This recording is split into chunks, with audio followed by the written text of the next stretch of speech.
함께 기도하시겠습니다.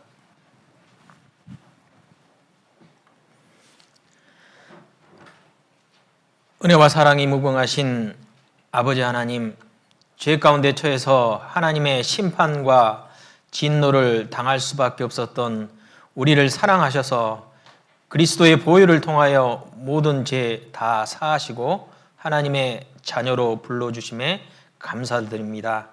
또한 그리스도의 사랑으로 저희를 강권하셔서 주님이 주신 소망 가운데 살아갈 수 있도록 늘 인도하여 주시는 은혜를 생각할 때마다 감사와 찬송과 모든 영광을 오직 아버지 하나님께 돌려드립니다. 하나님의 자녀된 저희가 늘 마음속에 주님이 베풀어 주신 사랑을 잊어버리지 않고 그 사랑에 반응하고 보답하는 하나님의 자녀들이 될 수 있도록 이끌어 주시옵소서. 저에게 말씀을 주시고 말씀에 순종하여 하나님의 자녀로 이 세상에 빛과 소금의 역할을 능히 감당할 수 있게 도와주시옵소서. 우리 중에 연약한 지체들에게 존귀를 더해 주시고 늘 겸손으로 허리를 동이는 성도들이 되게 도와주시옵소서. 국내에 200여 개의 많은 교회들과 해외에 복음을 전하시는 각 나라의 선교사들 그리고 함께 동역하는 모든 분들에게 주께서 함께해 주시고 복음의 역사가 날로 더 일어나고 확장될 수 있도록 도와주시옵소서.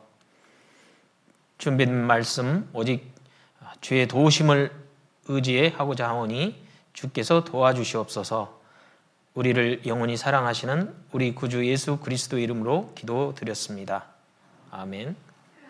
성경 말씀 전도서 7장입니다.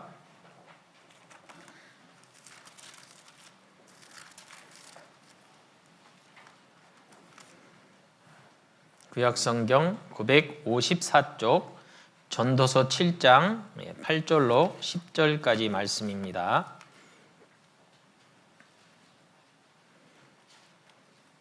전도서 7장 8절로 10절까지 천천히 함께 읽어보겠습니다. 일의 끝이 시작보다 낫고 참는 마음이 교만한 마음보다 나으니 급한 마음으로 노를 바라지 말라. 노는 우매자의 품에 머무름이니라. 옛날이 오늘보다 나은 것이 어찌미냐 하지 말라. 이렇게 묻는 것이 지혜가 아니니라. 반갑습니다. 다시 인사드리겠습니다. 오늘이 12월 12일이네요. 한 해 마지막 달을 우리가 보내고 있습니다. 오늘 말씀의 제목이 일의 시작과 끝이라는 그런 어떤 제목을 붙여봤습니다. 시작이 있으면 끝이 있다. 삼라만상 모든 것들은 시작이 있으면 끝이 있다고 우리가 생각하고 믿고 있습니다. 이것은 하나님이 정하신 법칙이기 때문입니다. 그래서 전도서의 기자는 천하의 범사가 기한이 있고 모든 목적이 이룰 때가 있나니 날 때가 있고 죽을 때가 있으며 심을 때가 있고 심은 것을 뽑을 때가 있다고 전도서 3장에 말씀하고 있고요. 예수님께서도 요한계시록에 스스로 나는 알파와 오메가요 처음과 나중이요 시작과 끝이라 그렇게 증거하셨습니다. 시작과 끝을 정하신 분이 바로 하나님이시죠. 그래서 모든 것은 이처럼 시작이 있고 끝이 있습니다.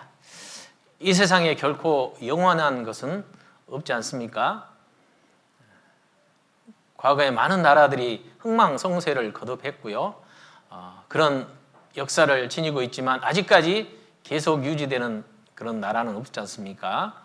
아무리 튼튼한 기업이라 하더라도 대를 이어서 계속 그 기업이 유지되는 것은 없다고 생각합니다. 인간의 생명이 유한하듯이 우리의 삶도 때가 차면 반드시 정리해야 할 때가 있다는 것을 우리는 살아가면서 경험합니다. 인생의 시작이 있었고 구원받은 우리들에게도 구원받은 그 순간부터 새로운 삶이 시작된다고 할 수 있겠습니다. 새로운 삶이 시작됐다면 우리의 삶도 반드시 끝내고 정리해야 할 그런 시간이 반드시 다가온다, 그렇게 믿습니다. 올 한 해도 2021년이라는 그 숫자를 가지고 한 해를 출발했지만 이제 며칠 남지 않는 그런 한 해를 우리는 맞이하고 있습니다.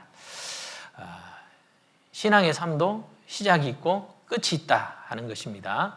우리는 세상 마지막에 살고 있다, 우리가 그렇게 배우고 있습니다.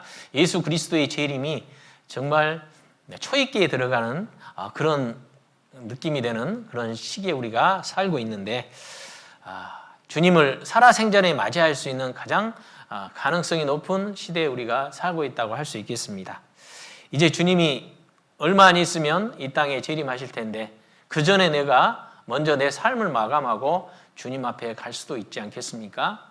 그렇다면 우리는 지금 신경 써야 될 것은 시작이 아니라 마무리를 잘해서 주님 앞에 또 내 삶을 정리해야 되는 그런 것이 우리에게 가장 중요한 과제라고도 그렇게 생각할 수 있겠습니다. 한 해를 이제 보내는 이 시점에서 지난 살아왔던 2021년의 한 해를 정리하고 반성할 건 반성하고, 또 혹시 하나님께서 시간을 허락해 주신다면 2022년이라는 그 시간을 허락해 주신다면 주님 앞에 섰을 때 부끄럽지 않게 주님을 맞이하고 설 수 있도록 준비를 하는 것이 지혜 있는 자의 마땅한 그런 자세라고 생각을 합니다. 그래서 오늘은 마무리를 잘 했으면 좋겠다는 그런 심정으로요, 일의 시작과 끝에 대해서 한번 생각을 해보자고 그렇게 생각을 해봤습니다.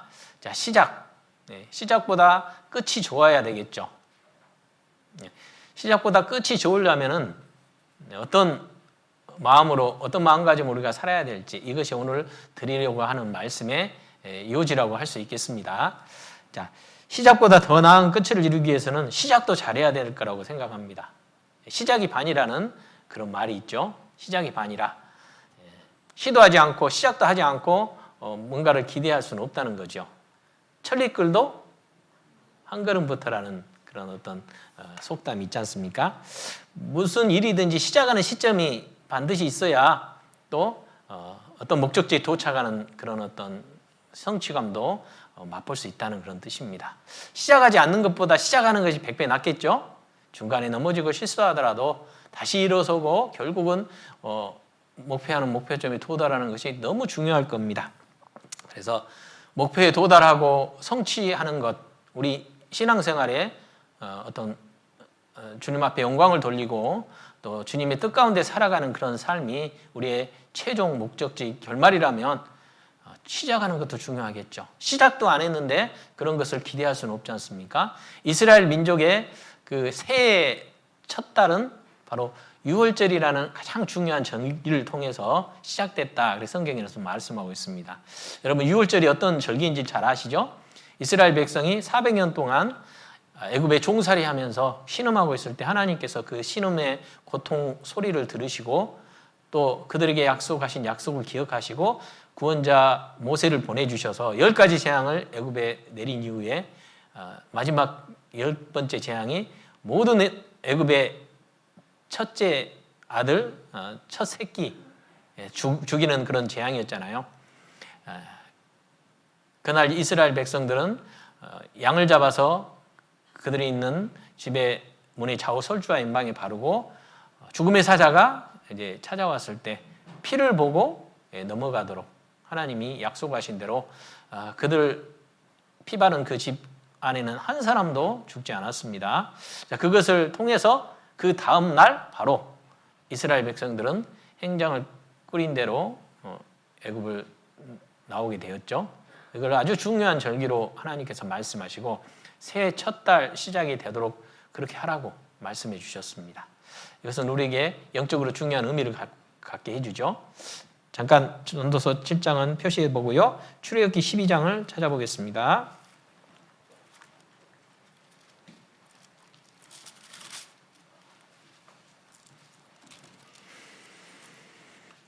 출애굽기 12장 1절부터 보겠습니다.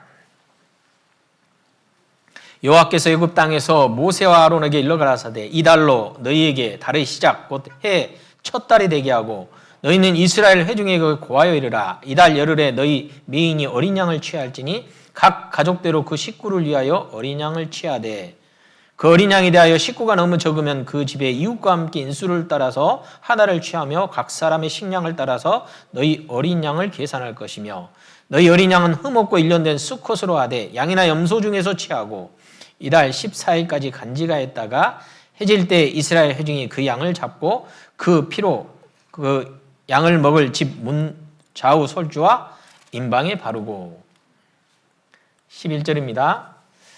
너희는 그것을 이렇게 먹을지니 허리에 띠를 띠고 발에 신을 신고 손에 지팡이를 잡고 급히 먹으라.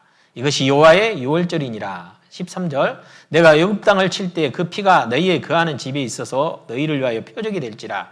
내가 피를 볼 때 너희를 넘어가리니 재앙이 너희에게 내려 멸하지 아니하리라.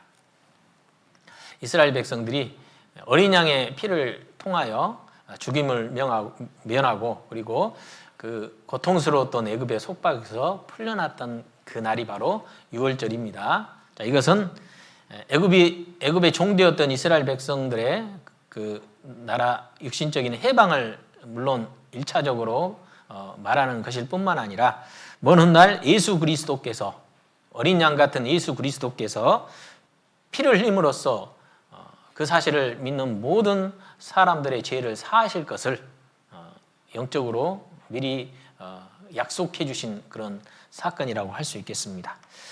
유월절을 통해서 이스라엘 백성들은 자유를 얻었지 않습니까? 바로 그 전날까지도 자유를 속박받고 있었는데 유월절을 통하여 유월절을 경험한 이후에 그들은 이제 하나님의 백성으로서 이제 자유인이 되었습니다. 우리는 죄와 사망의 권세 가운데 속박받고 있었는데 바로 예수 그리스도의 핏부림을 통하여 우리는 영적인 자유인이 되었다 하는 것을 우리는 유월절을 통해서 교훈받을 수가 있겠습니다. 종의 신분에서 자유인의 신분이 되었고 죄의 종에서 하나님의 자녀가 되었다. 얼마나 중요한 변화라고 할 수 있겠습니까? 영접하는 자 곧 그 이름을 믿는 자들에게는 하나님의 자녀가 되는 권세를 주셨으니 그냥 한 구절의 말씀이지만 하나님의 자녀로서의 권세 그것은 이 땅에서 하나님의 자녀로서의 삶을 살 뿐만 아니라 영원한 천국에서 하나님이 누리시는 모든 것들을 함께 누릴 수 있는 영광을 말한다고 할 수 있겠습니다. 한마디로 성경에 표현한 대로 하나님의 후사가 되는 겁니다. 후사는 상속자를 이제 뜻하는 말이거든요. 그래서 로마서 8장 17절에도 자녀이면 또한 후사 곧 하나님의 후사요 그리스도와 함께한 후사니 했습니다. 상속자, 후사. 하나님이 가지고 계신 모든 것, 우주 만물과 그 외에 보이는 것과 보이지 않는 모든 것들을 우리는 다 물려받을 수 있는 하나님의 후사가 되었다. 이게 얼마나 큰 은혜고 영광이며 이걸 얻었다는 것 자체가 얼마나 중요한 출발이겠습니까? 출발이 돼야 이런 것들도 얻어질 수 있다는 거죠. 하나님의 자녀로 내가 출발했는지 이것에 대해서 정말 명확한 어떤 마음의 확신과 믿음이 있어야 되겠습니다. 그게 없다면 처음부터 출발을 하지 않는 거죠. 출발도 하지 않았는데 자신은 벌써 출발했다 스스로 착각하고요. 그 목적지에 도달하려고 애쓴다는 것은 얼마나 어리석은 일이겠어요. 하나님의 자녀로 거듭나셨습니까? 하나님의 자녀로 하나님의 후사로 출발하셨습니까? 이것에 대한 확실한 질문에 대해서 명확한 양심으로 대답할 수 있어야 되겠습니다. 그게 아직 불명확하다면 그것부터 하셔야 되겠어요. 나는 정말 예수 그리스도의 어린 양 같은 예수 그리스도의 피로 나의 모든 죄가 다 사하여졌는지 하나님의 자녀로 다시 태어났는지 자녀이면 또한 후사 곧 하나님의 후사라고 했는데 나는 천국을 상속받을 자로서 자격을 갖췄는지 이런 것에 대해서요 우리가 말씀을 듣는 가운데 늘 자기 자신을 점검해보고 확증해야 된다 생각합니다. 늘 한 해를 살아가면서요 올 한 해 내가 얼마나 신앙생활 잘했을까, 교회 교제는 빠지지 않고 참석했는지, 성경은 1독 3독을 했는지 그것도 중요하지만 그것보다 비교할 수 없는 중요한 사실이 뭐냐? 나는 정말 하나님의 자녀인지, 정말 나는 거듭났는지, 오늘 죽어도 심판받지 않고 천국에 들어갈 수 있는지, 이것에 대해서 말씀으로 또 성령이 주신 그 확신이 저와 여러분 속에 반드시 있어야 된다는 것, 그것이 명확한 출발의 시점이라 하는 거죠. 신앙생활은 출발이 나의 죄사함에 대한 정말 움직일 수 없는 그 마음의 확신이라고 생각합니다. 그 출발이 바로 아주 아름다운 마무리를 할 수 있는 그 시작이기 때문입니다. 출발을 잘해야 되겠죠. 그러면 출발은 잘했는데, 누구든지 다 똑같이 출발했는데 끝에 이제 문제가 생기는 경우도 있잖아요. 잘했는데 끝에 도착이 뭐 시원찮다면 그것도 참 안타깝고 문제 있는 것이라고 할 수 있겠습니다. 시작보다 그러니까 끝이 더 중요하다고 말씀하셨습니다. 일의 시작이 끝보다 낫다고 분명히 본문에서 말씀하셨잖아요. 구원받은 사람에게만 사실은 적용되는 원리라고 할 수 있겠습니다. 구원도 받지 않았는데 끝이 좋을 것이다 기대하거나 끝을 좋게 하려고 노력하는 것은 그것은 의미 없는 그런 노력일 뿐입니다. 그래서 하나님의 자녀로 거듭나지 않고서 좋은 삶의 결말, 이것을 기대할 수는 없기 때문입니다. 예수님께서는요, 구원도 받지 못하고 멸망하는 사람을 가리켜서 저는 차라리 이 세상에 태어나지 않았으면 저에게 좋을 뻔하였느니라 하고 말씀하셨어요. 누구에게 하는 말씀입니까? 예수님을 은 30에 팔아버리고 자결했던 가룟 유다라는 예수님의 제자에게 하는 말씀입니다. 저는 차라리 태어나지 않았으면 제게 좋을 뻔하였느니라. 태어나지 않았으면 어디는 안 간다고요? 지옥에는 안 가잖아요. 태어나지 않았으면 이 세상의 빛은 보지 않았겠지만 영원한 어둠 속으로 고통받는 곳으로 가지는 않았을 텐데, 그런 안타까운 주님의 말씀인데요. 가룟 유다가 예수님을 돈 욕심에 팔아먹어서 지옥에 갔습니까? 절대 그렇지 않습니다. 베드로는요, 사도 베드로는 예수님을 저주하고 3번이나 부인했잖아요. 그런데 베드로의 그 삶은 아름다운 결말로 성경에 기록되어 있잖아요. 자기가 원하지 않는 죽음을 통해서 하나님 앞에 영광을 돌리고 하나님 앞에 간 사람의 대표가 바로 베드로 사도지 않습니까? 베드로와 유다, 가룟 유다의 삶의 그 차이점이 뭘까요? 베드로는 예수님을 3번이나 저주하고 부인했지만 그는 회개하고 돌이키고 주님 앞에 기다리고 있었지만, 유다는 자기가 예수님을 판 그 죄가 너무나 크다 생각하고 양심을 가책은 받았지만 그는 끝까지 회개하고 돌이키지 않고 스스로 자결했기 때문에 그는 차라리 나지 않았으면 제게 좋을 뻔했다는 주님의 안타까운 말을 듣는 장본인이 되었습니다. 자, 그런데 예수님께서는 유다 한 사람을 향해서 저는 차라리 이 세상에 태어나지 않았으면 좋겠다고 말했는지, 아니면 이 땅의 모든 사람들에게 말씀하셨는지, 그 답은 분명히 바로 이 땅에 태어난 모든 사람들을 향해서 주님께서 하시는 말씀인 것이 분명하지요. 주님 앞에 구원 얻지 못한, 영원한 생명을 얻지 못한 모든 사람들은 저는 차라리 이 땅에 태어나지 않았으면 제게 좋을 뻔하였느니라 하는 말이 적용된다고 할 수 있겠습니다. 그래서 우리에게 이 땅에 살아가는 모든 삶의 그 모습 가운데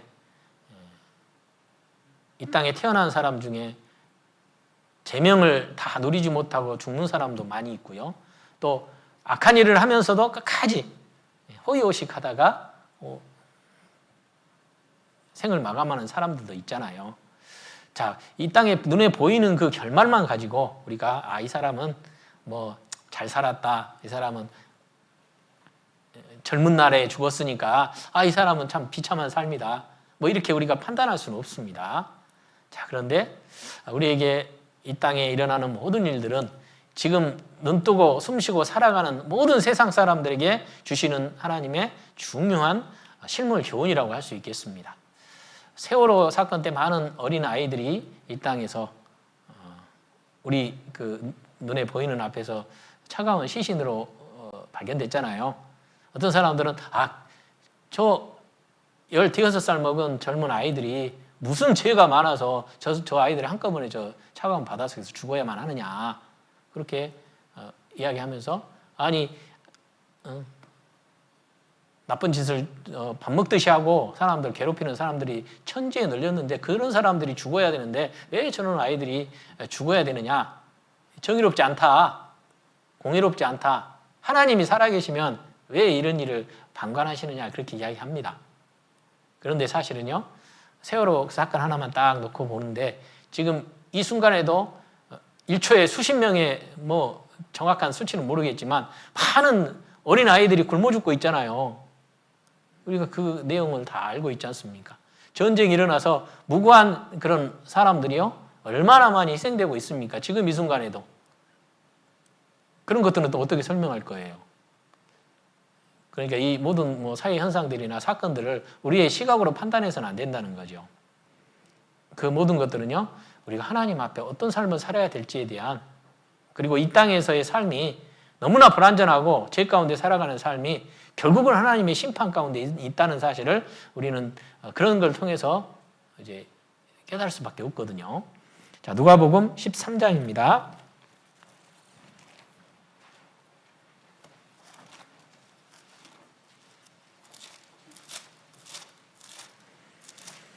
누가복음 13장 4절 5절을 찾겠습니다.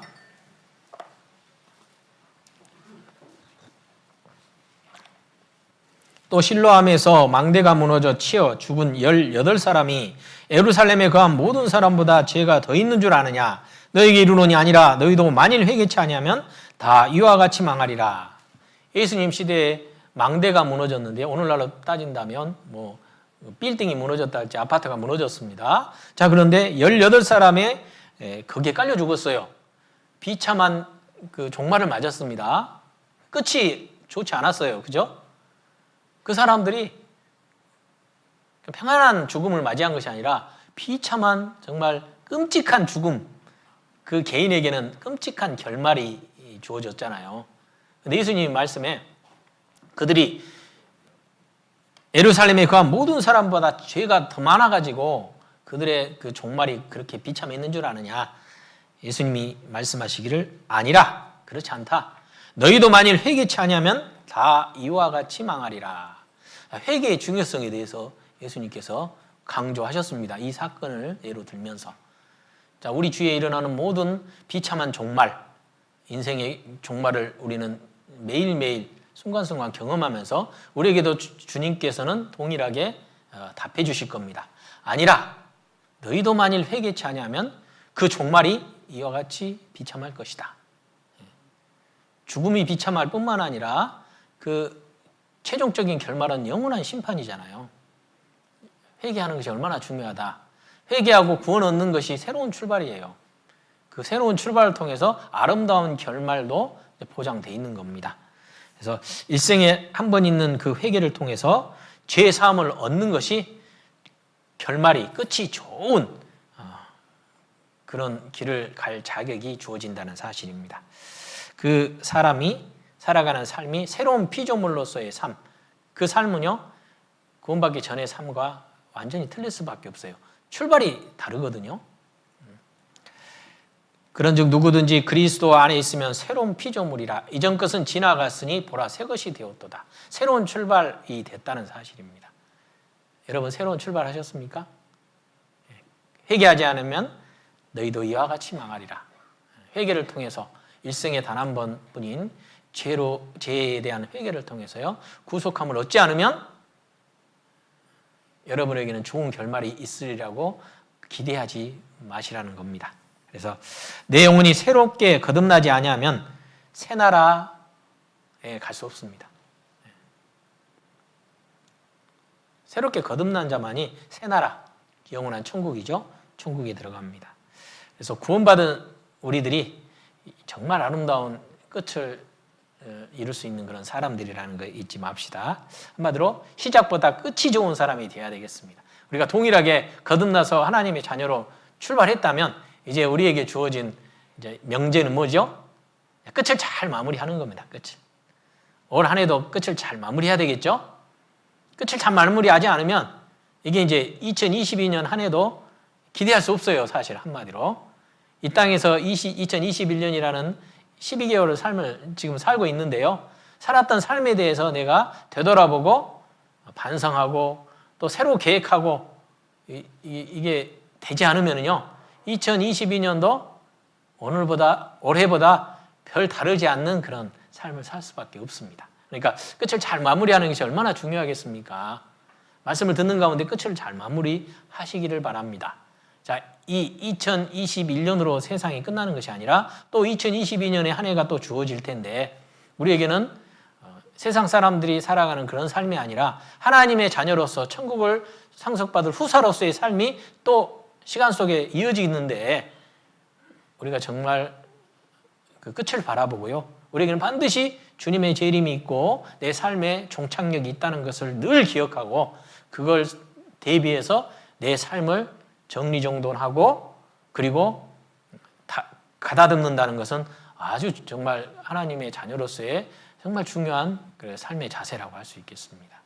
그렇게 살아야 주님 앞에 섰을 때 정말 기쁨으로 주님을 맞이할 수 있느냐, 또 그렇지 않으면 부끄러워서 주님 앞에 고개를 들지 못하고 주님 앞에 서느냐, 이것이 결정되기 때문이죠.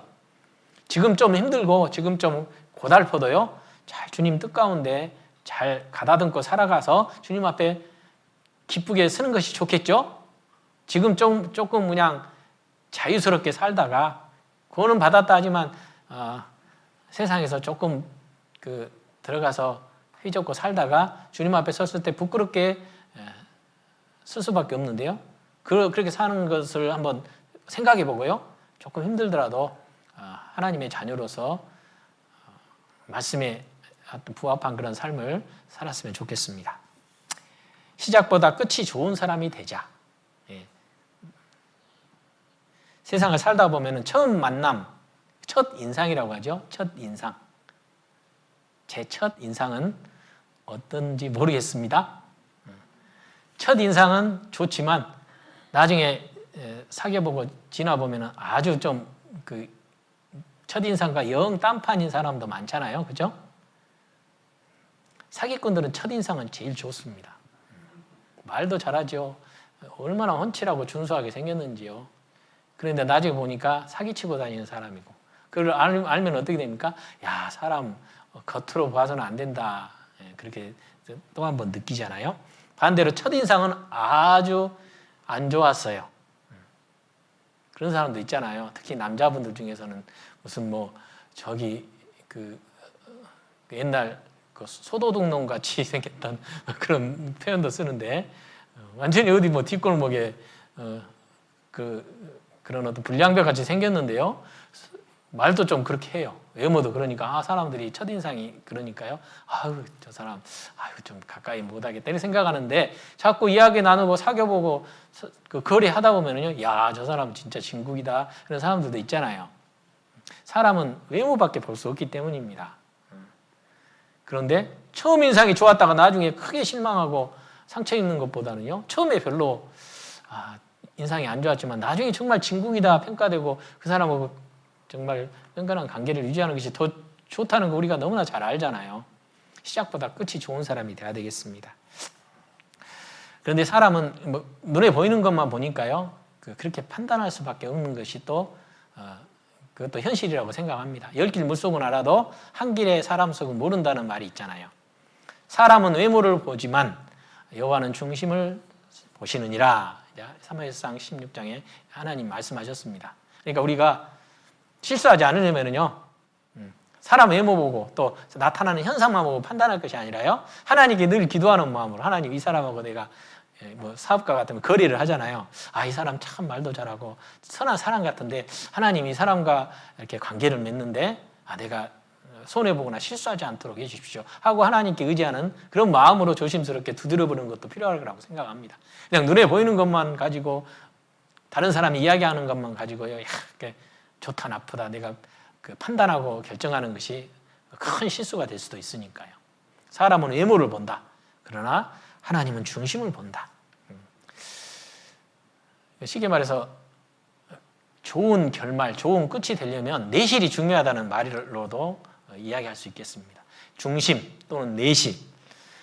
거짓은 결국 드러날 수밖에 없기 때문이죠. 혹시 내가 실수하고 실패했다 하더라도요, 너무 그냥 의기소침하고 또 다른 사람 시선 불편해할 필요도 크게 없을 것 같아요. 왜냐하면 내 중심이 하나님 앞에 올바로만 서 있다면 혹시 다른 사람이 오해하고 내가 지금 실수해서 뭔가 문제가 뒤틀려 있다 할지라도요, 내 중심이 하나님 앞에 바르기만 한다면 결국은 하나님 앞에 이제 드러나게 되고 올바로 정리가 될 것이기 때문입니다. 그것도 우리가 좀 믿을 필요가 있겠습니다. 이 복잡한 세상 속에 살면서 오해를 받을 수도 있잖아요. 내 의도와 상관없이 말이 왜곡될 수도 있고, 실수로 내가 실제로 실수를 해가지고 일이 이제 문제가 생길 수도 있잖아요. 그러면 어떻게 해야 될까요? 너무 의기소침해서 뒤로 빠지고 숨을 것이 아니라 정말 내 마음 중심을 하나님께로 더 향하고 그 자리를 지킨 다음에 하나님께서 모든 것을 정리해 주실 겁니다. 마태복음 10장 26절에 보면은 그런즉 저희를 두려워하지 말라. 감추인 것이 드러나지 않을 것이 없고 숨은 것이 알려지지 않을 것이 없느니라. 내가 너희에게 어두운 데서 이르는 것을 광명한 데서 말하며 너희가 귀 속으로 듣는 것을 집 위에서 전파하리라. 모든 것을 드러내시고 비밀을 걷어내시는 그분이 계시기 때문에 우리가 그분을 믿고요, 우리 현재의 삶을 그분께 마음 중심으로 이렇게 의탁하고 이제 끝까지 지키는 것이 좋은 결말을 이룰 수 있는 그런 길이라고 생각합니다. 시작은 좋을 수도 있지만 끝이 안 좋은 사람도 성경에 있고요.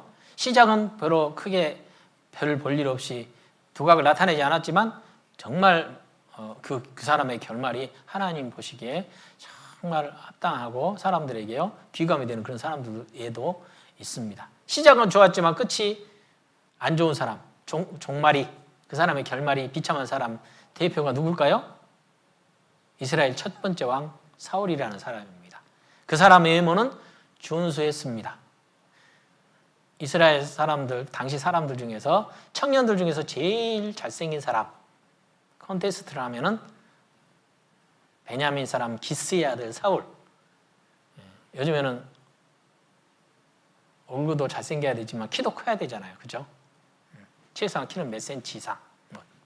그런데 그렇게 기준으로 뽑는다면 제일 1등 갈 사람이 바로 사울이라는 사람이었습니다.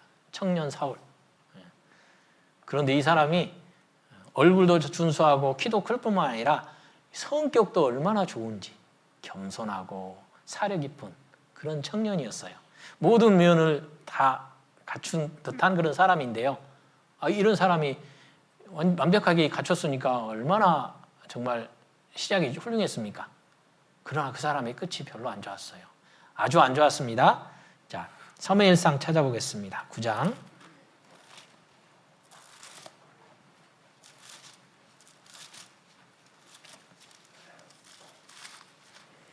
사무엘상 9장 1절 2절 말씀, 구약성경 419쪽 9장 1절입니다. 베냐민 지파 기스라 이름하는 유력한 사람이 있으니 그는 아비엘의 아들이요 수롤의 손자요 베고라스의 증손이요 아베아의 현손이라 베냐민 사람이더라. 기스가 아들이 있으니 그 이름은 사울이요 준수한 소년이라. 이스라엘 자손 중에 그보다 더 준수한 자가 없고 키는 모든 백성보다 어깨 위에는 더하더라. 준수한 외모에 큰 키에 또 성품은 겸손하기 이를 데 없고 참을성도 많은 사람. 그런 내용도 있잖아요. 사울이 이제 아버지 앞나기를 치는데 잊어버려가지고 찾고 다니는데요. 하나님께서 사무엘이라는 선지자에게 사울이라는 베냐민 사람 기스의 아들이 너를 찾아올 텐데 그가 이스라엘을 관할하게 할 것이다. 왕으로 예선한 사람이다. 이렇게 하나님이 알려주셨어요. 그러니까 이제 암나기를 찾기 위해서 사울이 선지자 사무엘을 만나러 가는데 사무엘을 전혀 태어나서 본 적이 없는 사람인데 이 사울이 사무엘을 만났는데 이제 사무엘이 네가 이스라엘이 가장 사모하는 그런 사람 아니냐. 한마디로 그 나나조에 보면은 네가 이스라엘 모든 사람들의 보배가 아니냐. 이렇게 이제 사울을 보고 하는 말인데 이 사울의 대답이 있었습니다. 자, 사무엘상 9장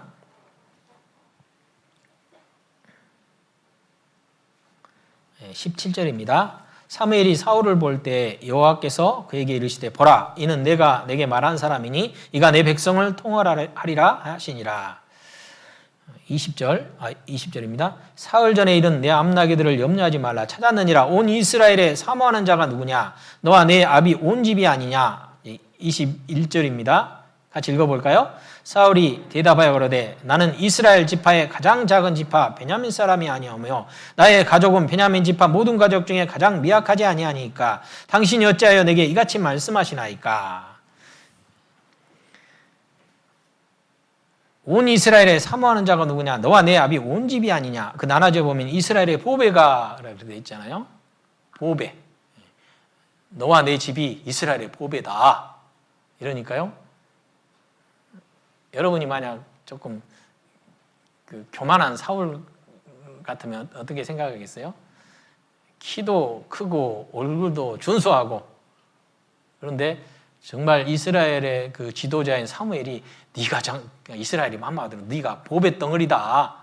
네가 이제 이스라엘을 관할하는 이제 왕이 될 거다. 한마디로 이런 표현인데 그러면 어떤 사람 같으면요, 저 같으면 제가 좀 얼굴이 조금 잘생긴 것은 우리 저 지역에서는 조금 알려져 있죠. 그러나 우리 지역에서만 조금 이렇게 내가 잘생겼지 다른 데 가서는 좀 어쩔지 모르겠는데요. 키는 제가 조금 크죠. 그런데 나보다 큰 사람이 이스라엘에도 좀 있지 않겠어요? 뭐 이런 어떤 그런 생각을 할 수도 있지 않겠어요?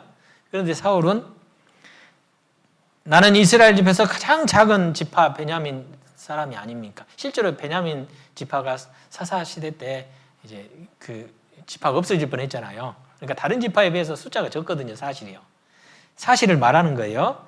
그리고 베냐민 지파 모든 가족 중에 가장 미약하지 아니하니까 어떻게 그렇게 작은 지파에서 우리 집도 가장 미약한데 어떻게 당신이 그렇게 나한테 말씀하십니까? 가당치도 않습니다. 뭐 그런 이야기입니다. 그런 말씀 하지 마십시오. 감당 못하겠습니다. 뭐 이런 말입니다. 자, 이렇게 정말 출발이 흠잡을 데 없이 훌륭했습니다. 완벽하죠? 완벽한 출발을 했어요, 사실은. 그런데 그 완벽함이 그를 넘어뜨리는 걸림돌이 됐다는 거, 우리가 정말 이거 사울의 어떤 시작과 결말을 통해서 교훈받아야 된다고 생각합니다. 그러니까 하나님의 사람으로 쓰임을 사울이 처음에 받았는데요. 하나님의 사람으로 쓰임받는 조건이 그 준수한 외모나 성품, 그것이 전부가 아니라는 거예요. 그 마음 중심이 어떠냐가 중요하다는 겁니다. 사울은 겉으로는 그렇게 겸손하고 또 자기 자신을 낮췄지만 마음 중심이 하나님께로 온전히 향하지 못했던 것 같아요. 하나님의 사람으로 쓰임받는 조건은 외모나 성품이 아니라 마음 중심으로 하나님을 섬기고 교만하지 않는 것이다. 이렇게 사울을 통해서 우리가 교훈받을 수 있습니다. 결국 사울은 왕이 돼가지고 하나님의 명령에 불순종하고 결국은 블레셋과의 전투에서 스스로 자결해서 자기뿐만 아니라 자기 아들들 한 날에 같이 전사하는 그런 비참한 결말로 끝났습니다. 시작은 너무 훌륭했는데 완벽했는데 결말이 너무 비참했던 부끄러운 그런 끝을 맺을 수밖에 없었던 사람이 바로 사울인데 사울이 왜 그렇게 됐느냐?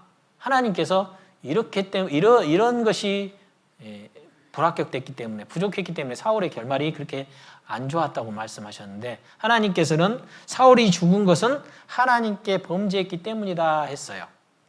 무슨 죄를 지었는지를 보고 우리가 그런 어떤 삶을 우리 삶 가운데 반복하지 않으면 되겠죠? 첫 번째로 하나님의 말씀을 어겼던 죄, 그게 불순종이라고 하는 거죠. 아말렉을 진멸하라 했는데 다 진멸하지 않았죠? 사울은 하나님 말씀에 순종했다고 이야기했어요. 그런데 그는 부분적인 순종을 해버렸어요. 그러니까 불순종을 한 거예요. 불순종. 숨 쉬는 것들은 다 진멸하라고 했는데 아각 왕도 살리고 양 소 중에서 좋은 것들은 가지고 왔잖아요. 전리품으로 갖고 온 거예요. 그래놓고 다 죽였다고. 저 짐승의 울음소리는 뭐냐? 또 아각은 왜 사로잡았냐? 아각은 이야기 안 하고 그 짐승은 하나님께 제사 드리려고 갖고 온 겁니다. 하나님께 제사 드리는데 얼마나 많은 재물이 필요합니까? 전쟁통에 빼앗아 온 거 이거 재물로 쓰면 되지 않아요? 그렇게 변명을 했어요. 하나님께서는요, 부분적인 순종은 불순종으로 보시는 거예요. 이 강당이 이렇게 넓은데요, 어떤 청년에게 이 강당을 깨끗이 먼지없게 청소를 하라고 했어요. 그런데 청년이 처음부터 이 강당 어떻게 다 청소하냐? 대충 하지 뭐 하고 이 중앙에서 잘라가지고 왼쪽만 요것만 청소했어요. 그래놓고 깨끗이 청소했어요 하고 와보세요 하고 이쪽 보여주고 있어요. 그러면은 검사는 목사님은 어디로 가겠습니까?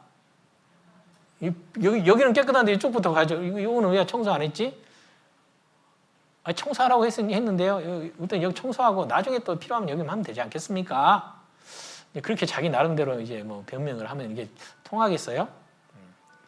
하나님의 말씀은 숨 쉬는 것들은 다 진멸하라고 정해 놓으셨잖아요. 그걸 불순종했는데 이게 사울이 변명하는 내용 중에서 그런 내용이 있습니다. 정말 내가 이제 사무엘이 엄하게 책망하니까요. 다른 사람에게 하나님께서 더 나은 이웃에게 그 왕의 위를 주시겠다 한단다. 그랬더니 아차했어요, 사울이. 제가 범죄했습니다. 그런데 이렇게 살려온 것은 그 백성을 두려워해서 제가 그랬습니다. 그렇게 진심을 고백을 했어요. 사울의 마음속에는 하나님의 말씀과 하나님을 두려워하는 것보다는 눈에 보이는 사람들, 자기 밑에는 신하들, 백성들의 그 이야기나 반응이 더 중요했던 겁니다. 사울 스스로가 하나님의 말씀대로 이렇게 무슨 소리냐, 다 죽여야지, 하나님이 죽이라고 했는데 아까보다 다 죽여 이렇게 해야 되는데 백성 중에 신하 중에 어떤 사람들이 왕이시여, 왕이 이렇게 왕이 됐는데 뭔가 치적을 세워야 되지 않겠습니까? 아각 왕 잡아가지고 백성들 앞에 세워서 공개 처형을 한번 해보십시오. 왕의 위신이 얼마나 높아지겠습니까? 그리고 그 짐승들 잡아와서요, 고생하고 전쟁했던 사람들한테 좀 전리품으로 좀 나눠주면 안 됩니까? 그러면은 그 사람들이 얼마나 왕을 신뢰하고 따르겠습니까? 뭐 그런 이야기들 있잖아요. 사울의 마음 중심은 하나님께만 오로지 행했던 것이 아니라 이제 사람들의 눈치를 보기 시작했다는 거예요.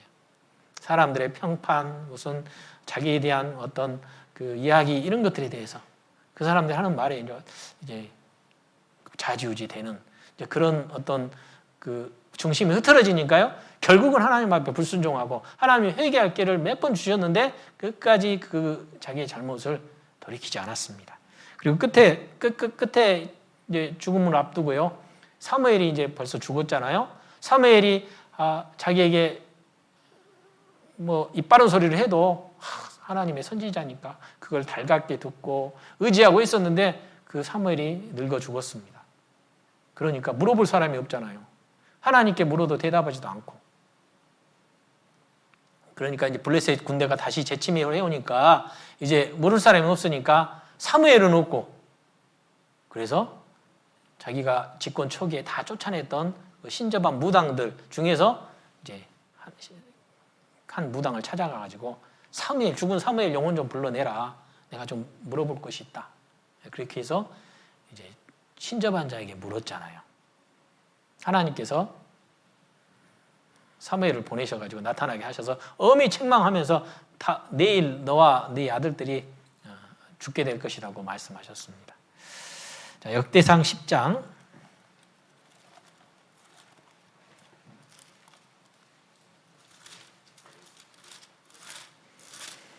구약성경 역대상 10장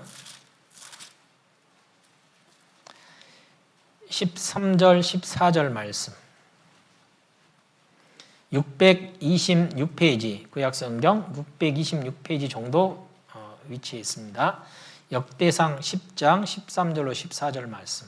사울이 죽은 것은 여호와께 범죄하였음이라. 저가 여호와의 말씀을 지키지 아니하고 또 신접한 자에게 가르치기를 청하고 여호와께 묻지 아니하였으므로 여호와께서 저를 죽이시고 그 나라를 이새 아들 다윗에게 돌리셨더라. 자, 우리가 신앙생활 하는 가운데 끝까지 정말 아름다운 마무리를 짓기 위해서 필요한 것이 믿음이라고 할 수 있잖아요. 믿음. 신앙생활은 곧 믿음 생활이잖아요. 믿음 생활. 자, 믿음 생활의 끝을 신앙생활의 끝을 잘 마무리하기 위해서는 첫 번째 중요한 것이 하나님께 범죄하지 않는 거죠. 하나님께 범죄했다는 건 첫 번째가 뭐죠? 불순종한 것을 하나님께 범죄했다고 하는 거죠. 그러니까 신앙생활, 믿음 생활의 가장 중요한 첫 번째가 순종하는 믿음이라고 할 수 있겠죠. 순종하는 믿음. 그리고 또 하나 중요한 게 있는데 그것이 뭐냐? 하나님께 묻는 거예요. 하나님께 묻는 거. 그것을 이제 다른 말로 한다면 하나님께 의탁하는 거라고 할 수 있겠습니다. 하나님께 의탁하는 믿음. 의탁이라는 뜻은 의지한다는 말과 부탁한다는 말의 합성어입니다. 의지한다, 부탁한다. 의지한다는 것은 기댄다는 쉬운 말이잖아요. 기댄다. 기댈 뿐만 아니라 기대는 대상에게 부탁을 하는 거예요. 여러분, 큰 바위가 있으면, 나무가 있으면 기댈 수 있죠? 피곤하면 기댑니다. 아이고 편하다. 근데 그 나무한테, 그 바위 덩어리한테 부탁을 안 하잖아요? 야, 너 나 편하게 해줬는데, 야, 나를 좀 보호해 줄래? 또는 나 돈 많이 벌게 해줄래? 이렇게 부탁하지는 않죠? 그러나 우리가 의지하는 대상은 창조주 하나님이셔요. 자, 우리는 하나님께 의지는 할 수 있는데 부탁은 안 할 수도 있어요. 그렇죠? 의지하는 그 대상은 모든 것을 이루실 수 있는 전지전능하신 그 창조주인데 우리는 의지할 뿐만 아니라 그분께 부탁을 하는 겁니다. 그게 믿음이라고 할 수 있겠습니다. 사울은 순종하지 않았습니다. 그리고 하나님께 의탁하지 않았어요. 그래서 하나님께 범죄했다고 말씀하시고 그 끝이 아주 비참했습니다. 사울은 이 가장 중요하고 기본적인 두 가지 믿음의 요소가 너무 부족했기 때문에 하나님 앞에 버림당했습니다. 자, 반대로 시작은 보잘것없고 평범하지만 끝이 훌륭한 사람의 대표는 두 번째 왕 사울의 뒤를 이은 다윗이었죠. 다윗은 위치는 이세의 막내 아들 그리고 양치는 사람이었고 나이 젊은 소년이잖아요. 양치는 사람들 얼마나 많아요. 또 이스라엘 많은 지파들 중에서 뭐 젊은이가 얼마나 많습니까? 근데 평범했다는 거예요. 별로 두각 나타낼 것도 없는. 그러나 그는 말씀에 순종하고 하나님께 확실히 의지하고 의탁했던 사람의 대표입니다. 모든 것을 하나님께 의탁하고 행했던 사람이에요. 기름 부음을 받았습니다. 사무엘에게. 사울이 먼저 기름 부음 받고 왕이 현재 다스리고 있는 그 시점에 사무엘이 사울에게 부었던 그 똑같은 기름을 다윗에게도 부었어요. 왕이 됐는데 바로 사울의 뒤를 위해서 왕이 된 게 아니라 사울에게 한마디로 시기심에 의해서요. 수십 년간 뭐 쫓겨다녔잖아요. 그리고 사울이 블레셋과의 전투에서 자결하고 이제 완전히 참패를 당하고 전쟁에 패했습니다. 자, 사울이 죽었으니 이제 기름 부음 받은 왕이 이제 다윗이잖아요. 근데 이제 다윗은 그 시점에 보통 사람 같으면 이제 나를 죽이려고 쫓아왔던 사울이라는 왕이 죽었으니까 기름 부음은 공식적으로 기름 부음 받은 사람은 나니까 내가 이제 전면에 나서야지. 백성들 앞에 나타나서 내가 이제 이렇게 고생했으니 이제 나는 이제 이스라엘의 왕이 될 것이다. 이렇게 나설 수도 있는데 이 다윗은 그 순간에 하나님께 물었습니다. 하나님, 이제 사울이 죽고 이 나라가 지금 풍전등화의 위기 속에 있는데 어떻게 해야 될까요? 내가 유다로 다시 들어가야 됩니까? 그래, 유다로 돌아가라. 그 유다 나라 그 변방에서 도망자 생활을 했었거든요. 그런데 돌아가라. 그러면 어떻게 할까요? 감사합니다. 돌아가겠습니다 하고 자기 고향으로 먼저 가고 고향 사람들 앞에 나타나고 뭐 이런 어떤 계획을 세워야 되겠죠. 그런데 다윗은 유다로 하나님이 돌아가라고 말하니까 그럼 어디로 먼저 갈까요?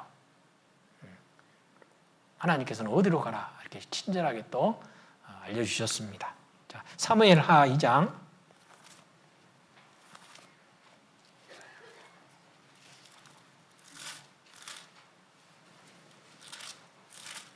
사무엘하 2장 1절입니다. 그 후에 다윗이 여호와께 물어가로되, 이 그 후라는 것은 사울과 요나단이 전산 그 1장의 그 내용입니다. 사무엘하 2장 1절. 그 후에 다윗이 여호와께 물어가로되, 내가 유다 한 성으로 올라가리이까? 여호와께서 가라사대 올라가라. 다윗이 가로되, 어디로 가리이까? 가라사대 헤브론으로 갈지니라. 갈까요 말까요? 가라. 어디로 갈까요? 헤브론으로 가라. 어린애같이 묻고 있잖아요. 하나님께 온전히 의탁한 그런 다윗의 모습을 말합니다. 또 블레셋과의 전투에서 사울이 패하고 나라가 그냥 수치를 당했으니 이제 블레셋과의 전쟁이 이제 다윗이 왕으로서 이제 정말 백성들 앞에 공식적으로 인정받느냐 안 받느냐의 어떤 지표가 될 수 있지 않겠어요? 블레셋과의 전투에서도요, 다윗은 하나님께 물었습니다. 자, 사무엘하 5장입니다.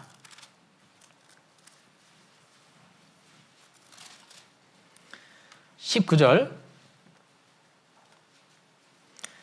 다윗이 여호와께 물어가로되, 내가 블레셋 사람에게로 올라가리이까? 여호와께서 저희를 내 손에 붙이시겠나이까? 여호와께서 다윗에게 말씀하시되, 올라가라. 내가 단정코 블레셋 사람을 내 손에 붙이리라 하신지라. 블레셋과의 첫 번째 전투에서요, 하나님께 물었습니다. 올라갈까요? 저희를 내 손에 붙이실 겁니까? 하나님께서 단정코 블레셋 사람 내 손에 붙이리라. 또다시 전쟁이 2차 전쟁이 또 있었습니다. 22절. 블레셋 사람이 다시 올라와서 르바임 골짜기에 편만한지라. 다윗이 여호와께 묻자온데 가라사대, 올라가지 말고 저희 뒤로 돌아서 뽕나무 숲을과 맞은편에서 저희를 엄습하되 뽕나무 골짜기에 걸음 걷는 소리가 들리거든 곧 동작하라. 그때 여호와가 내 앞서 나아가서 블레셋 군대를 치리라 하신지라. 2차 전투에서는 여호와께 물었잖아요. 또 하나님, 또 올라갈까요? 하나님은 올라가지 마라고 했어요. 만약에 하나님께 2차 전쟁에서 묻지 않고 갔으면 어떻게 됐을까요? 분명히 패할 수밖에 없어요. 왜?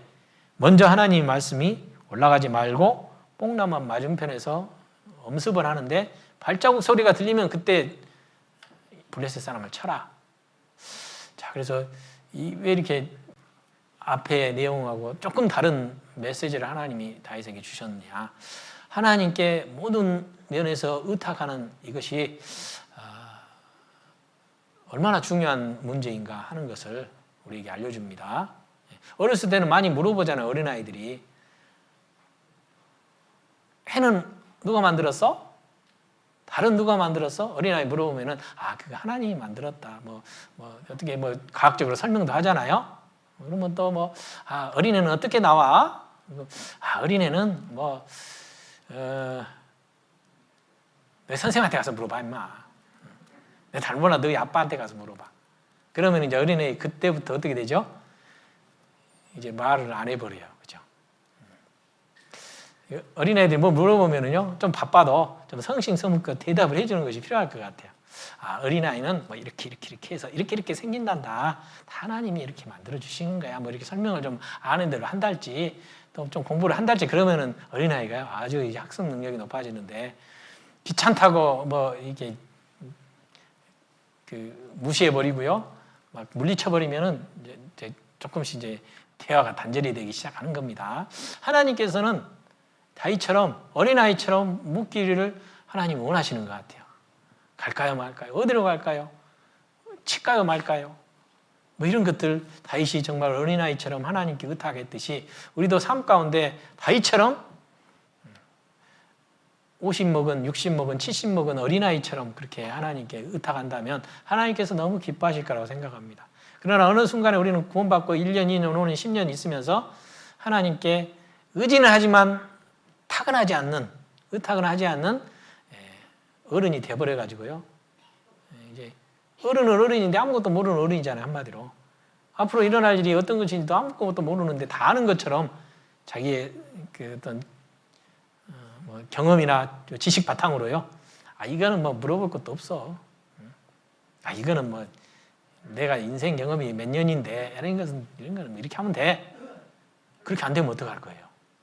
다윗이 물어보지 않고 2차 전쟁 때 무조건 가서 블레셋과 싸웠으면 분명히 패했을 거예요. 우리는 우리의 삶의 경험은 아주 미천합니다.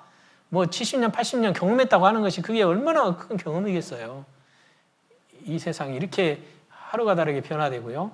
이렇게 그냥 변화무쌍하고 사탄 마귀는 이렇게 날뛰고 있는데 내가 하나님께 의탁하지 않으면 한순간이라도 제대로 설 수 없고 신앙생활에 실패할 수밖에 없는데 하나님께 의탁하는 것이 너무 중요합니다. 이렇게 다윗이 하나님께 의탁하고 순종했기 때문에 하나님은 비록 다윗이 결정적인 실수도 하고요. 죄도 짓고 말실수도 많이 했지만 그가 하나님의 마음에 합한 사람이라고 하나님께서 말씀하셨습니다. 하나님께 순종하지 못하고 하나님께 의탁하지 못하는 것은 결국은 어떨까요? 신앙의 실패로 끝나는 거예요. 결말이 좋지 않다는 겁니다. 그래서 자신을 믿고 자신의 생각을 의지하는 그런 마음이 꺾이지 않으면 결코 하나님의 말씀에 온전히 순종할 수 없기 때문입니다. 내 지식, 내 경험, 내 생각, 내 의지 이것은 정말 더 나은 끝을 이루는 데 걸림돌일 수밖에 없어요. 반대로 주님의 말씀, 주님의 생각, 주님의 의지가 나의 삶을 온전히 지배할 수 있도록 해야 되겠습니다. 그래야 결코 신앙의 실패가 나에게는 없기 때문입니다. 아비아달이라는 제사장은 다윗 시대의 제사장이었어요. 하나님이 분명히 솔로몬 왕을 차기 왕으로 세웠다고 알고 있어, 그 사람도. 그런데 이 아비아달 제사장은 다윗의 아들이었던 아도니아라는 사람이 반역을 일으킬 때 아도니아 편에 가담을 하게 되었습니다.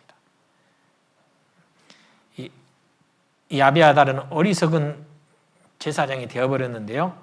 이 아도니아라는 다윗의 이제 솔로몬보다 더 배다른 형인데 이 사람은 어떤 사람이냐? 이 아도니아라는 사람은 성경에 기록된 대로 부친을 한 번도 섭섭하게 해본 적이 없는 사람이라 돼 있어요. 그리고 뭐든지 알아서 스스로 척척 잘하는 왕으로서의 그 품위와 그 외모, 인격을 다 갖춘 사람으로 성경에는 표현이 되어 있습니다.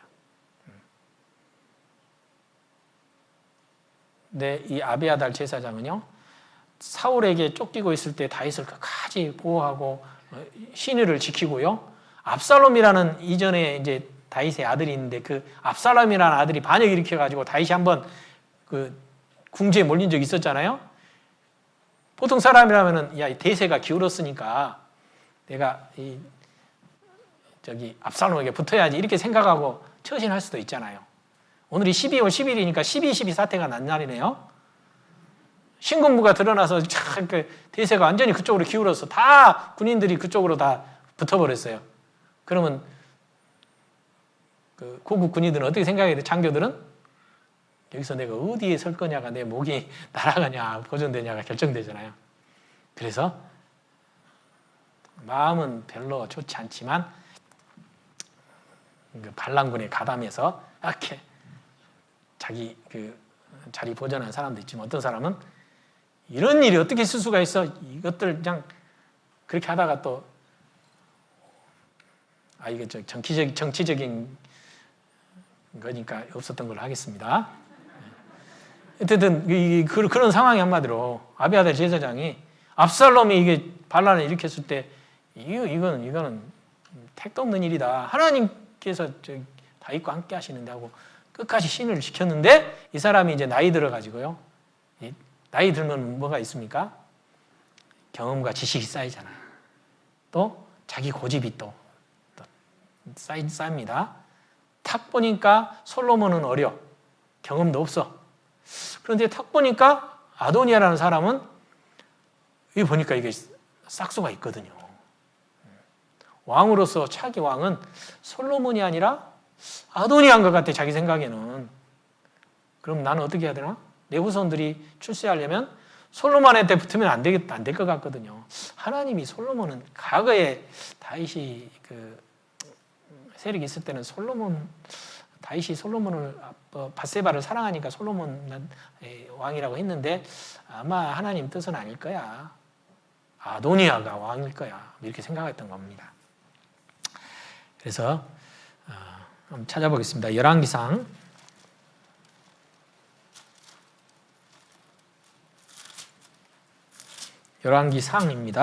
1장 구약성경 508쪽 열왕기상 1장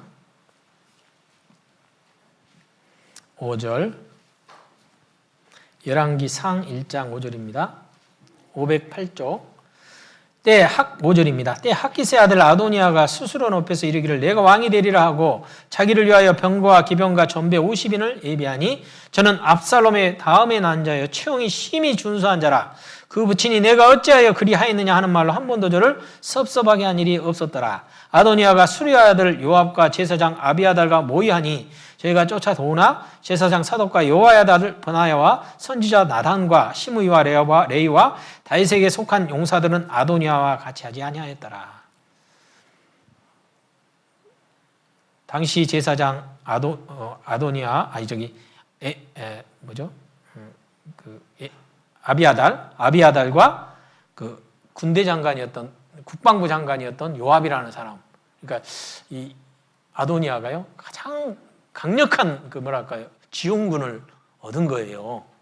다윗은 나이 많이 들어서 이제 또 오늘 내일 하고 있고 아도니아가 제사장이라는 백성의 그 지도자잖아요. 제사장 아비아달, 국방부 장관, 군대 장관 요압. 그러니까 이 아도니아는 이제 뭐 양 날개를 얻은 거죠. 그래서 이제 자기가 왕이 되려고 했습니다. 하나님께서는 개입하셔서 솔로몬을 통해서 이제 솔로몬의 왕위를 견고히 하시고 왕으로 되게 하시고 이제 아비아달은 어떻게 했을까요?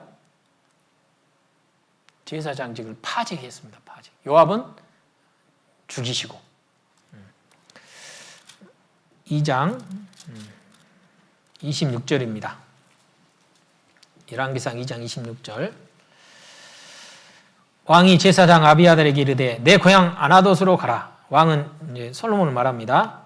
너는 마땅히 죽을 자로 돼. 내가 내 부친 다윗 앞에서 주 여호와의 궤를 메었고 또 내 부친이 모든 환난을 받을 때 너도 환난을 받았은즉 내가 오늘날 너를 죽이지 아니하노라 하고 아비아달을 쫓아내어 여호와의 제사장 직분을 파면하니 여호와께서 실로에게서 엘리의 집에 대하여 하신 말씀을 응하게 함이더라.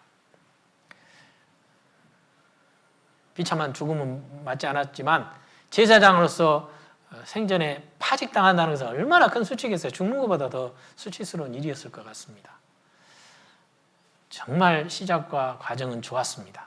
그러나 자기 생각, 자기 경험, 자존심 이런 것들을 딱 믿는 순간에 그는 잘못된 판단을 하게 되고요. 결국은 중심이 하나님의 뜻에서 벗어나니까요. 결말이 비참하게 되잖아요. 교회 가운데 신앙생활하고 봉사하는 모든 것이요. 내 생각, 내 경험, 내 경력 이런 걸로 하는 것이 아닙니다. 오직 성령으로 봉사하고 주님을 앞세우는 것, 이것이 실패하지 않는 지름길이라고 할 수 있겠습니다. 모든 일 가운데 주님을 자랑하고 주님께 영광을 돌리지 않는다면 하나님 앞에 그것은 다 어떤 모양이 됐든지 다 악한 것이라고 할 수 있겠습니다.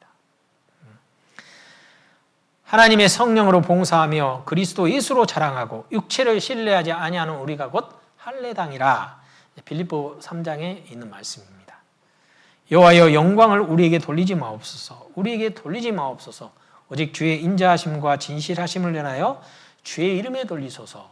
시편 기록자도 모든 영광은 주님께만 있다.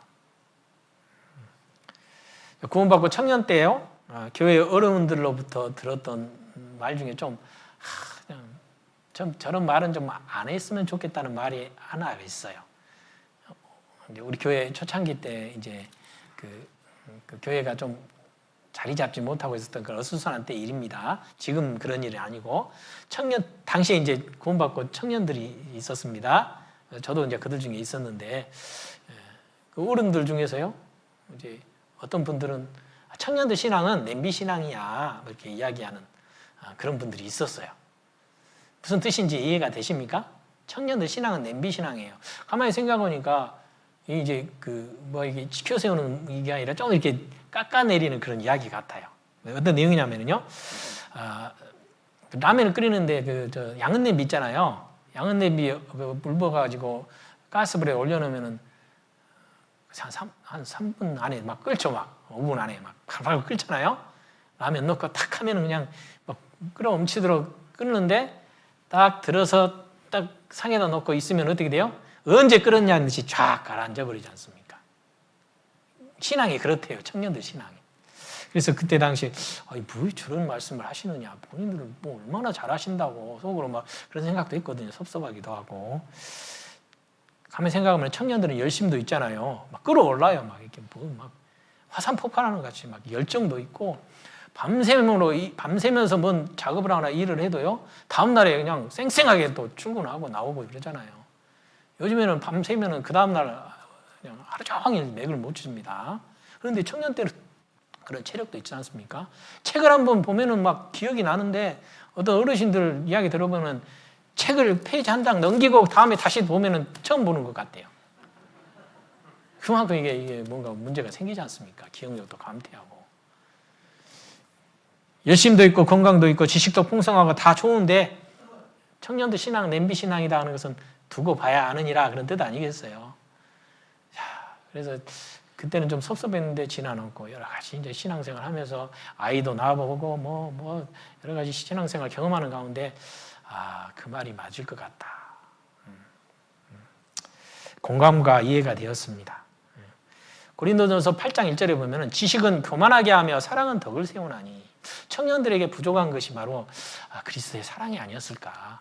지식은 청년들에게 더 많습니다. 그렇죠? 청년들은 한 번 외우면은 그냥 그 기억이 오래 가요. 청년 시절에는 어른들도 판단합니다. 이렇게. 나는 성경도 막 몇 번 읽었고 신앙 서적도 이렇게 많이 보는데 어르신들은 성경도 잘 안 보시는 것 같고 자기 경험 이야기하고 매일 그런다고 속으로 그냥 무시하기도 하고 그런 반항심도 있었습니다. 자, 그런데 지식은 교만하게 안 돼요. 교만하게.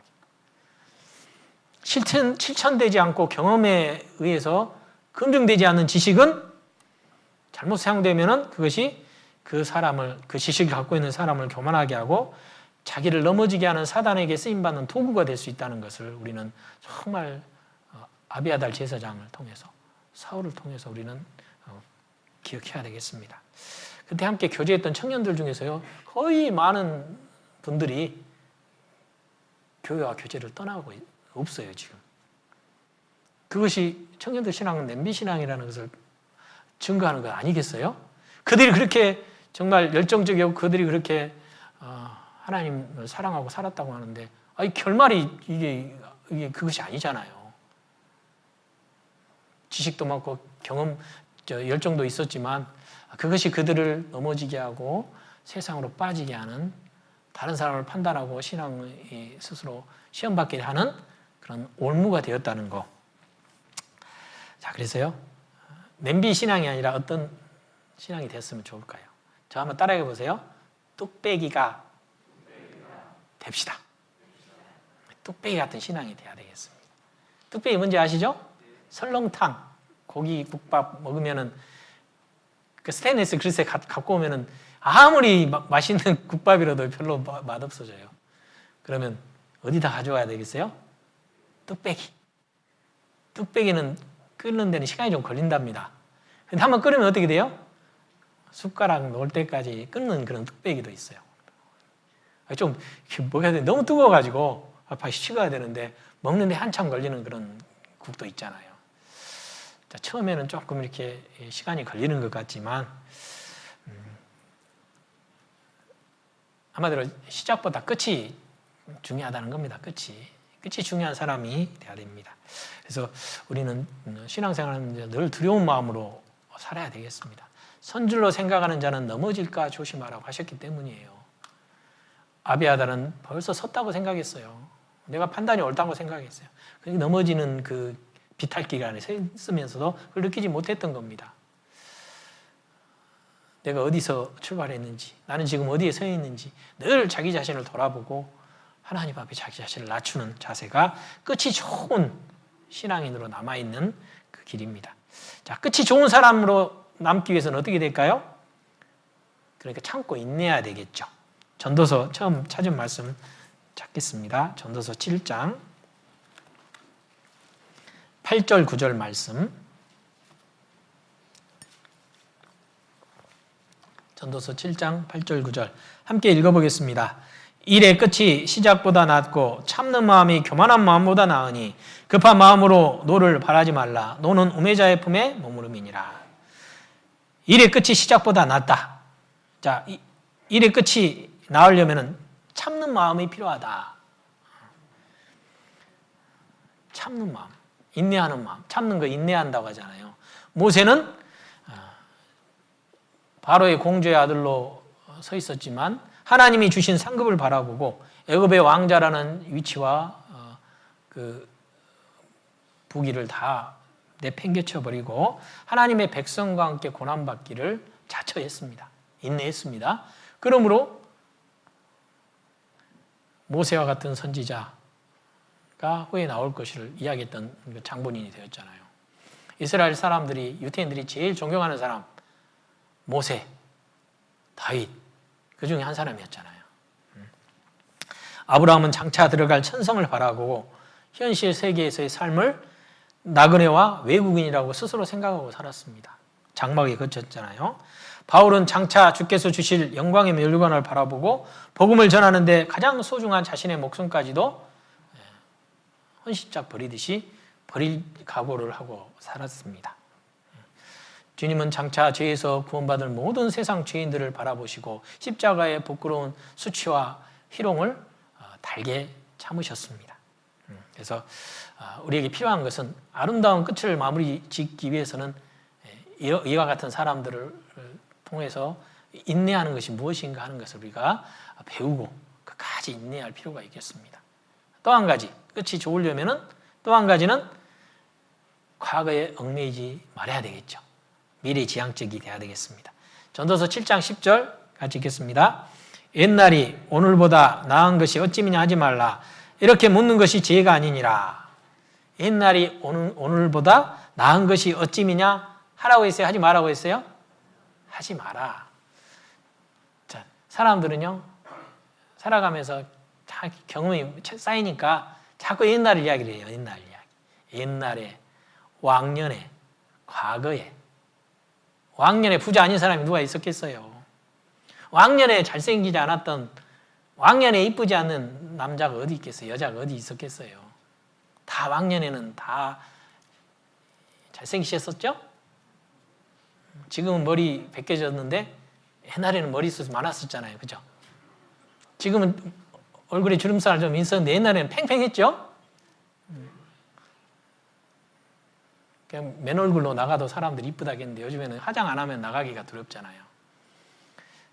그런데 말씀 속에 옛날에 오늘보다 나은 것이 어찌미냐 하지 말라고 했습니다.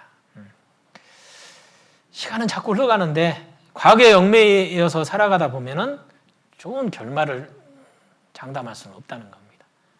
뒤의 것은 잊어버리고 앞에 있는 푯대를 향해서 가야 되는 것이 마땅하잖아요.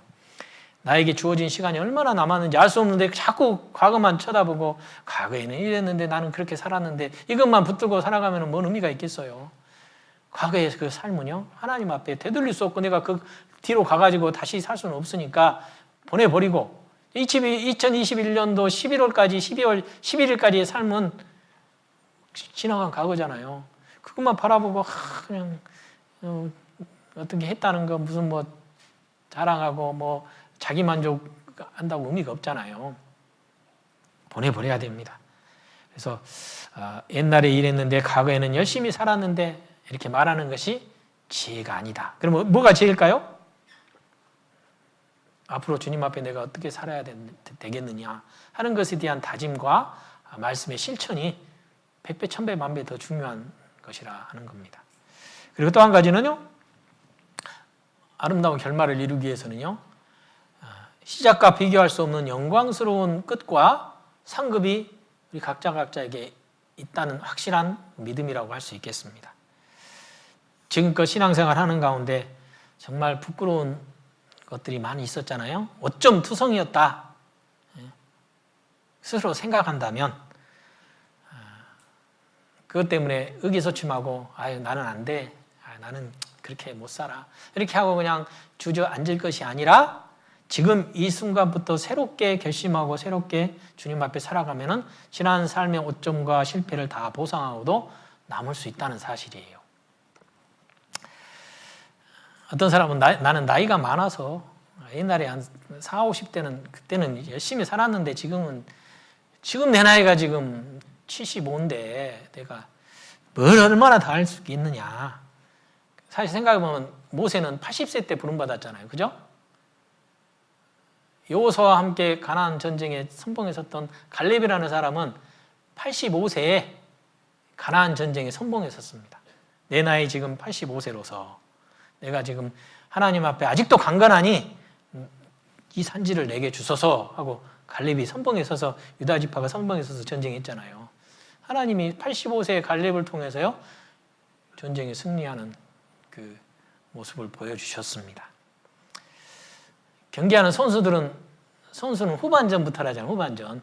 전반전 잘 뛰었는데 후반전에 이게 지지부지 해버리면 결국은 그 경기에는 지게 되잖아요. 인생은 몇 살부터? 모르시나요? 인생은 80부터. 옛날에 인생은 60인데 지금 60은요. 지하철도 돈 내고 타야 돼요. 인생은 80부터예요. 80부터. 모세가 80부터 시작했잖아요. 80 이상 되신 분들은요. 이제 새롭게 사시면 됩니다. 그럼 80 이하는 아직 인생 제대로 못 살고 있습니다. 80부터니까 인생이. 신앙생활은 언제부터일까요? 신앙생활 지금부터. 내년부터도 아니에요. 내일부터도 아니고 지금 이 순간부터 신앙생활의 시작입니다. 그러니까 이게 시간의 흐름 속에서요.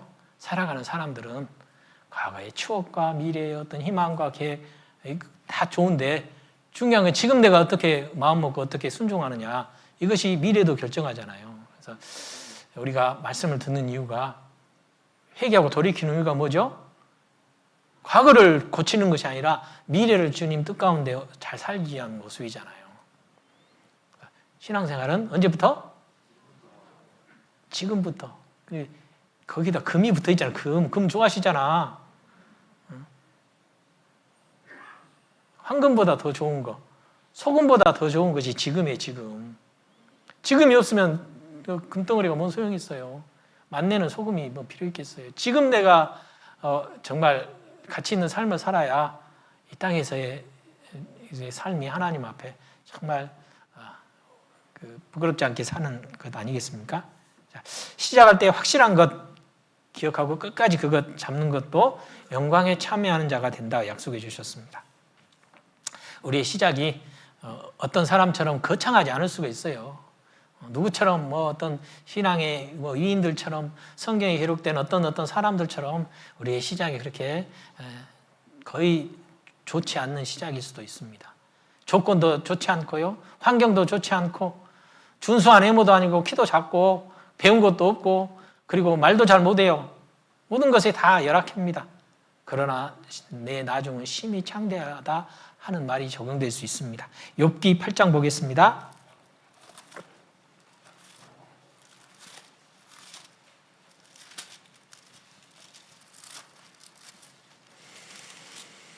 욥기 8장 7절 말씀 같이 읽어보겠습니다. 내 시작은 미약하였으나 내 나중은 심히 창대하리라. 교회 다닌다는 사람이 음식점을 개업하면 현판으로 걸어놓은 말씀에 70%가 이 말씀이래요. 내 시작은 미약하였으나 지금 20평짜리 식당을 시작하지만 내 나중은 1호점, 2호점, 3호점까지, 5호점까지 내는 그 프랜차이즈점을 내겠다. 이렇게 사람 뜻하잖아요. 개혁하잖아요.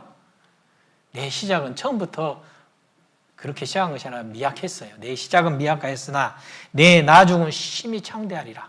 이것이 음식점 개업하는 사람들에게 필요한 말이 아니라 그리스도인에게 제일 필요한 말입니다.